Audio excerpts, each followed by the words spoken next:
So I've had this design kicking around for some time. Uh, Basically, I just want to make a simple smoke grenade that didn't take too much because a lot of the recipes you had to like cook a bunch of stuff together, and it's kind of a pain. But then I found a recipe by the Modern Rogue. I don't know if they invented it, but I found very few references to it that wasn't that. That basically just used newspapers soaked in potassium nitrate and sugar, and that was it. So I'm like, okay, I wanted to try it. I eventually did, and this is the result. Base is rolled up and put on the inside. I was gonna put a lid over it of some kind with holes in it, but I'm like, I don't really need to. It's not like I'm walking out in the rain with it, so might as well just leave it open. The only thing I would change is that with the pole ignition that I have, there's a fuse in here, and from my test, that was completely unnecessary. It did nothing. This kind of had a delay anyway, just because it took a second for the reaction to work. But honestly, pretty simple. And yeah, it kind of has like the Fallout Apocalypse look. These are shiny because I just took them out of their cycles. I didn't age them or anything. But yeah, just a simple little build, and I hope you all enjoy.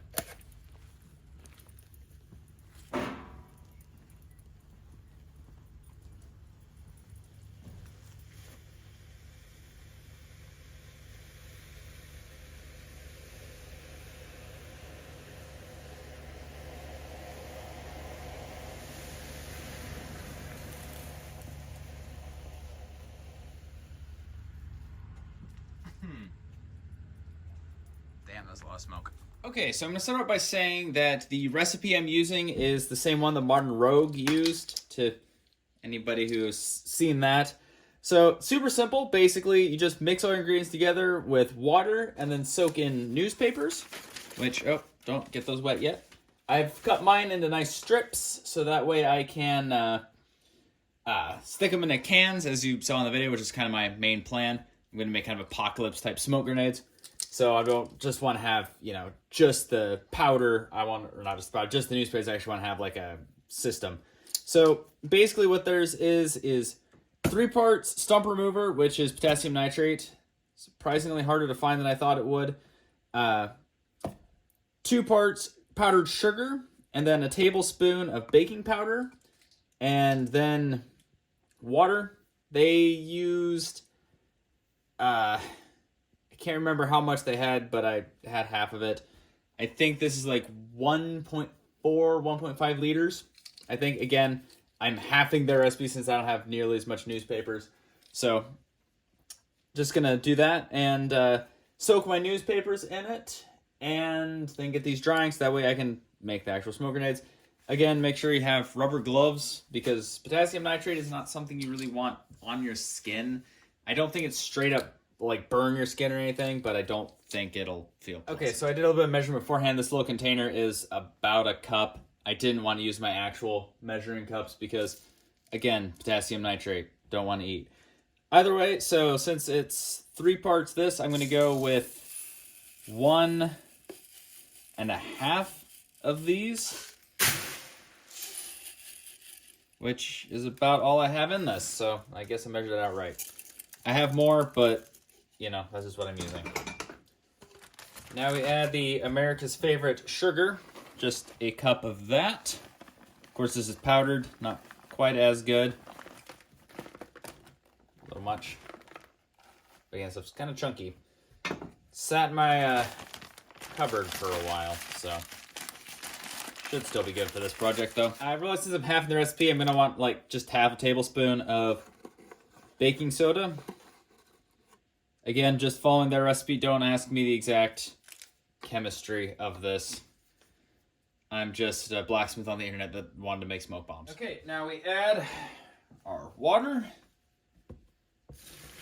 I should probably say now, I haven't actually tried this beforehand, so you're learning with me. And want to give it a bit of a mix. Get it all nice and dissolved. Again, part of the reason you're going to want gloves. Damn, even this looks like it's going to be a lot. Hopefully these little chunks kind of break up here.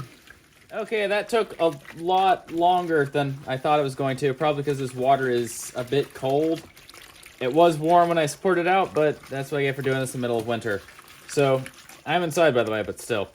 Anyway, I'm gonna kind of keep mixing just so the undissolved stuff hopefully doesn't really go in. If this doesn't work, I'll just remake this whole thing and, you know, we'll just go from there. But either way, I'll be using the same ingredients regardless. I think this is mostly foam on top, so I think it's mostly mixed together, more or less.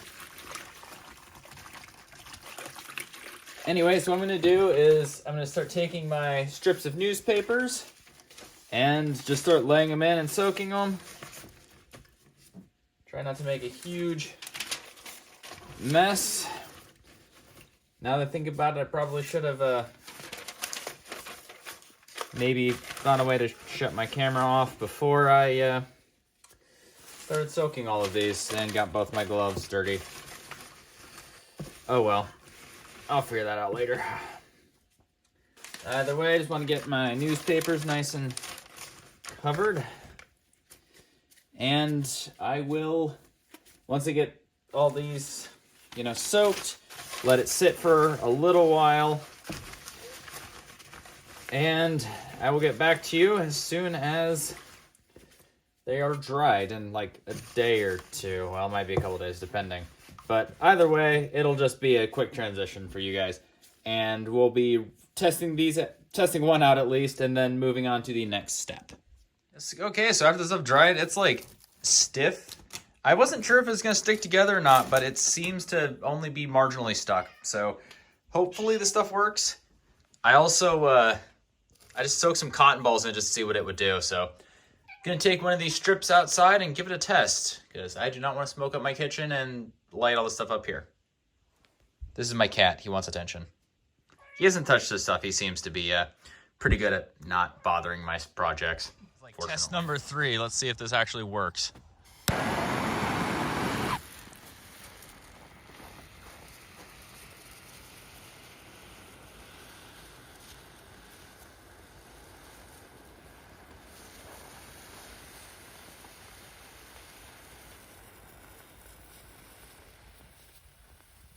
So now that I have my main fuel to burn, I need an ignition system. And of course I've got fuse, which I'm probably going to see if I get more of, because that's all I have. I had more at one point. I don't know what happened to it. Anyway, so I also need an ignition system. Now I've definitely seen like the rubber band and like match things, but I've heard that doesn't work very well, so I decided to come up with one of my own. From another Modern Rogue video, if you can't tell, I've been watching them for, since high school. But they actually did where they use like a clothespin, which works. And it worked well for what they were doing, but for me it's a little too bulky, so I want something a little smaller. So I came up with kind of my own. This is just a piece of plastic straw with the strike strip off of just a small matchbox. I think those are like $1 at Walmart. I don't even think that. And just stuck them in there and just kind of slowly shoved that into it. So this thing can actually be reused. I have tested it several times. And I think what I'm going to do for the actual detonator, once it's done, is I'm going to have the fuse kind of sitting next to it, so that when I pull it out, it just ignites it. I did a test with that, and it lit, and I now have a burn mark on my floor, because this is my living room. Because it's, again, if you can tell from last video, it's very cold outside, middle of winter.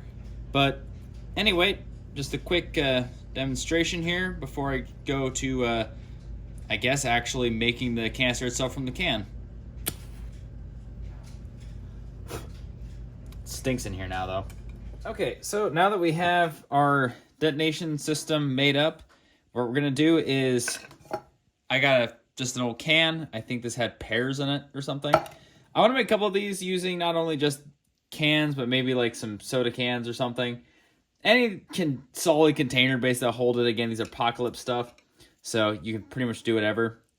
But anyway, we're gonna need something solid. I was gonna put a lid over, because everyone I've ever seen has a lid. I don't think that's gonna be necessary. So just, whatever can you can find. Okay, so what I'm gonna do is take my fuse here, which is cut just about the length of the match. It doesn't, the way this is set up, it doesn't really matter if it's longer. So, or it won't need to be longer. And I need to get a piece of this Gorilla Tape here. Duct tape will probably work fine, but I have Gorilla Tape lying on hand. I scavenged it a while back. So either way, you want to tape it together, just kind of towards the bottom here. Just enough to where, you got a decent bit sticking, and once you stick it to the side, it's not going anywhere. But you also want these touching so that way when your striker ignites, it lights your fuse. This should give you like a couple of seconds maybe. It burns quick, but it's not super quick. I'm sure you could find online the exact burn rate for these things. This is just some fuse my dad gave me a while back. But anyway, so I'm going to take this and gently, hopefully, it's kind of the fuse, duh. Slowly just slide the match into there. There we go. And of course, make sure the tape is good and stuck. And then I'm just going to stick this into the side of my can here. That actually looks really weird now that I'm looking at it. I might make some adjustments to this to see if I can shorten that up a little bit. Give me one moment. Okay, after a bit of experimentation, I shortened it up to about that size. I'm going to stick the match in it like so. I was having some issues with it igniting, and then I realized that the red phosphorus was kind of a little bit worn out. So now I have this short little piece and lights right up. And my house, once again, smells like lit matches. I'm going to take this out so that way I can retape another match. I'm going to give myself a little more this time. Make sure this is leaning into it. And again, inserting the ignition pin. Make sure it's nice and stuck. And then just stick it down. Still sticks up a little bit, but not too much. Although now that I think about it, I'm actually just going to put this down to where it's level with the top of the can. Because now I was thinking I also need to probably just leave a little bit of space with the stuff anyway, or the newspaper. So it doesn't need to be sticking up that far. I don't know why I just now thought of that. It's late. It's been a long week. And yeah. Anyway, I'm going to get some of these matches cleaned up and fill this with the newspaper. Put some newspapers down because the stuff I'm using is a little flaky. I think it's just all stuff on it. So far it seems to work, so hopefully it shouldn't be too much of an issue. But yeah, honestly, I just keep getting these in the mail. I don't know why, but what I'm going to kind of do is I'm going to roll it up a little bit. Not like super tight, but just rolling it. So that way I can just shove it down into the can here. I might try and squeeze a couple more in. Just give me one. And there we have it. The post-apocalyptic smoke grenade. I haven't tested this yet because obviously I just got unpacking it. But hopefully I can go out. There's currently like 1.5 feet of snow on the ground. Might be a bit of an exaggeration, but not by much. It's snowed a shitload in the last 3 weeks. Not 3 weeks. Started last week. It's January. I'm tired. I should really go to bed. Anyway, so this is done. I just need to basically test it and do that. Just pull the ring, let it ignite, and hopefully it works. It should work. Like, I don't see a situation where it wouldn't. It should be close enough. It should ignite, hopefully. And yeah, when I get a chance, I'm going to go out and test it. And of course, you'll probably see that video somewhere in the beginning or somewhere. You'll see it. But anyway, I'm probably going to make a couple more of these too, and I hope you enjoyed.